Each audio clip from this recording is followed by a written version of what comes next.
శ్రీమాత్రే నమ. జయ గురు దత్తాత్రేయ నమ.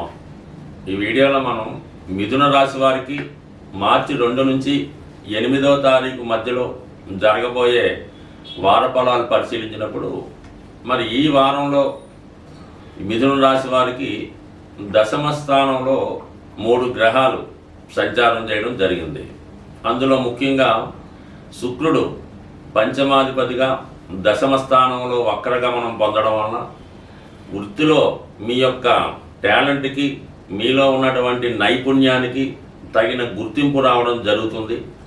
ఈ శుక్రుడు కళలకి, ధనానికి కారణం అవటం వల్ల ఈ రాశిలో ఎవరైతే మీడియా రంగంలో కానీ, సాఫ్ట్వేర్ రంగంలో కానీ ఉన్నవారికి అనూహ్యంగా మీరు గతంలో ప్రయత్నం చేసి వదిలివేసినటువంటి పదవి కానీ, అవకాశం కానీ ఈ సమయంలో మీకు రావడం జరుగుతూ ఉంటుంది. అలాగే ముఖ్యంగా ఈ రాశిలో ఉన్నటువంటి స్త్రీలకి ఉద్యోగ ప్రయత్నాలు ఫలిస్తాయి. వారికి ఒక సెలబ్రిటీ లాంటి మంచి హోదా లభించే అవకాశం ఉన్నది.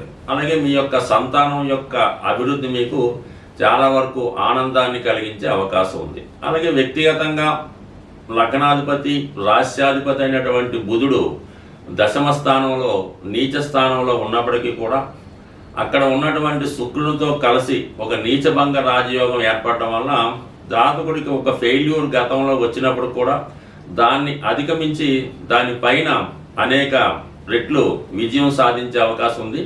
గతంలో మిమ్మల్ని వద్దనుకున్న వాళ్ళే తిరిగి మిమ్మల్ని ఆహ్వానించి మీకు ఆ పదవి కానీ, హోదా కానీ ఇచ్చే అవకాశం ఉంది. మొత్తం మీద మిమ్మల్ని మీరు రుజువు చేసుకుంటూ అటు వృత్తిపరంగా చాలా ఇంప్రూవ్మెంట్ అయ్యే అవకాశం ఉంది. మరి ఈ బుధ శుక్రుల దశమ స్థాన స్థితి వల్ల ఇక రాహు ఎప్పుడు కూడా దశమ స్థానంలో ఉన్నప్పుడు విదేశ వ్యవహారాలు కానీ, విదేశంలో ఉన్నటువంటి వారికి ఈ గ్రహం చాలా అనుకూలిస్తూ ఉంటుంది.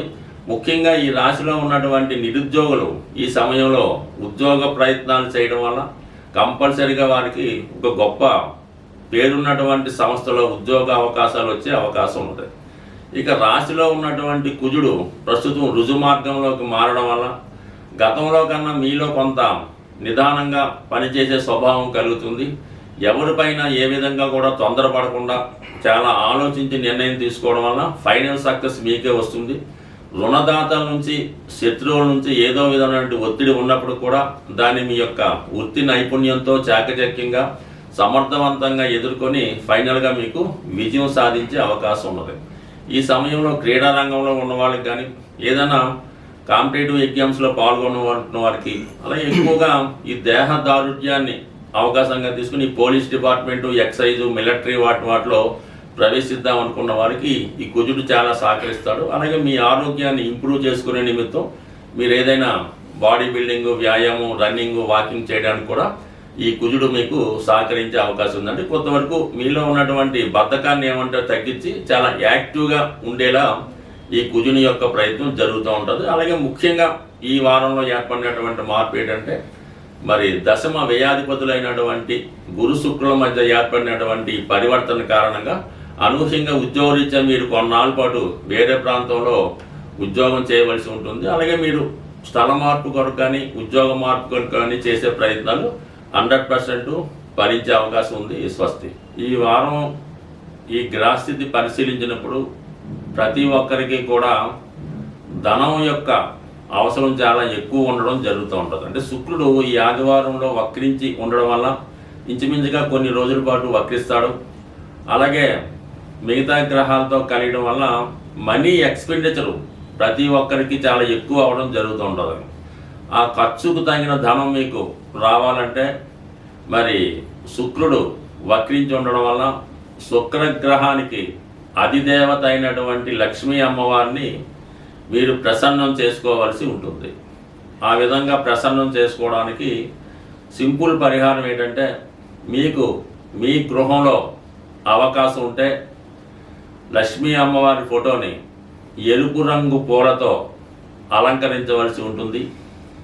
అలాగే అమ్మవారికి దానిమ్మ పండు, అంటే ఎప్పుడు కూడా ఒకే ఒక పండు నైవేద్యంగా కాకుండా కనీసం ఒక 4 లేదంటే ఒక 6 దానిమ్మ పళ్ళు నైవేద్యంగా పెట్టి అమ్మవారికి విధి విధానంగా కనకదార స్తోత్రము, లక్ష్మీ స్తోత్రమో పారాయణ చేస్తూ ఆ ప్రసాదాన్ని 6 ముత్తైదువులకి పంచడం వల్ల లక్ష్మీ అనుగ్రహం కలిగే అవకాశం ఉన్నది.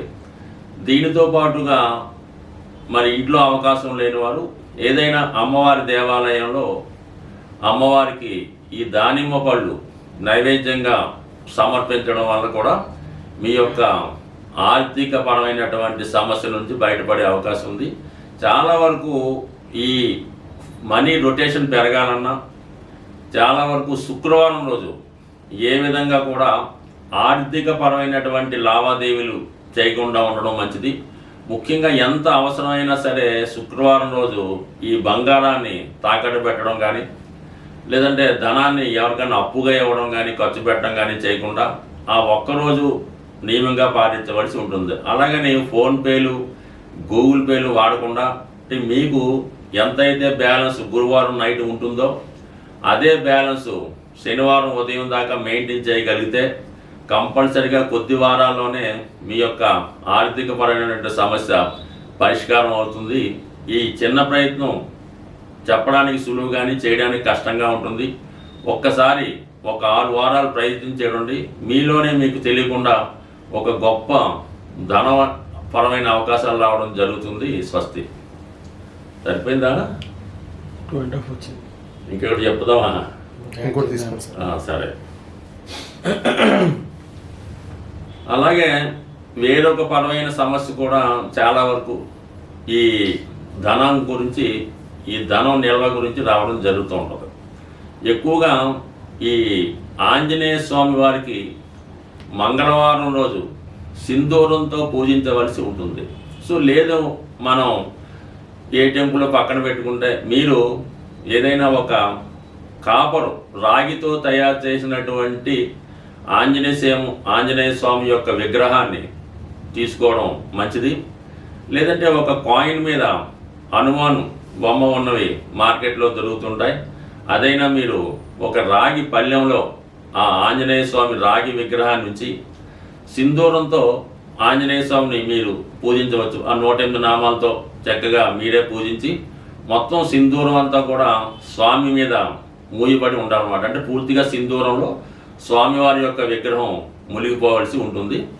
అప్పుడు మీరు దాన్ని ఎవరు టచ్ చేయని ప్రదేశంలో పెట్టి ఏదైనా బయటికి వెళ్ళినప్పుడు మాత్రం ఆ సింధూరాన్ని మీరు తిలకంగా ధరించి వెళ్ళవలసి ఉంటుంది. దానివల్ల కూడా మీకు నిత్యం మీ గృహంలో ధైర్యంతో కూడినటువంటి సంపద వచ్చే అవకాశం ఉంటుంది. అలాగే ఇదే రెమెడీ మీరు మన విఘ్నేశ్వరుడు కూడా బ్రహ్మాండంగా చేయొచ్చు. విఘ్నేశ్వరుడిని కూడా సింధూరంతో అష్టోత్తరంతో పూజ చేయడం వల్ల కూడా మీకు కేవలం ఈ రెమెడీ పనిచేసే అవకాశం ఉంది. దీంట్లో ఎక్కువగా ఉపయోగించవలసింది స్వచ్ఛమైనటువంటి సింధూరం, కల్తీ లేని సింధూరం. అలాగే కాపర్ ప్లేట్లో కాపర్తో చేసినటువంటి ఆంజనేయ స్వామి విగ్రహం కానీ లేదంటే విఘ్నేశ్వరుడు యొక్క విగ్రహం కానీ ఉండవలసి ఉంటుంది. ఈ రెమెడీ చాలామంది ఆచరించి విజయం సాధించడం జరిగింది. కాబట్టి ఏదైనా ఒక రెమెడీ మీరు చేస్తున్నప్పుడు దాని మీద అనేక సందేహాలు రాకుండా మీరు చేస్తున్నటువంటి రెమెడీ ఇతరులకి చెప్పకుండా చేయడం వల్ల దాని ఫలితం చాలా ఎక్కువగా వచ్చే అవకాశం ఉంటుంది. కాబట్టి ఒకసారి ప్రయత్నం చేయడం వల్ల ఆటోమేటిక్గా మీ యొక్క ఆర్థిక సమస్యలు బయటపడతాయి. దానికన్నా ముందు ఆర్థిక సమస్యను ఎదుర్కొనే ధైర్యం రావడం జరుగుతూ ఉంటుంది.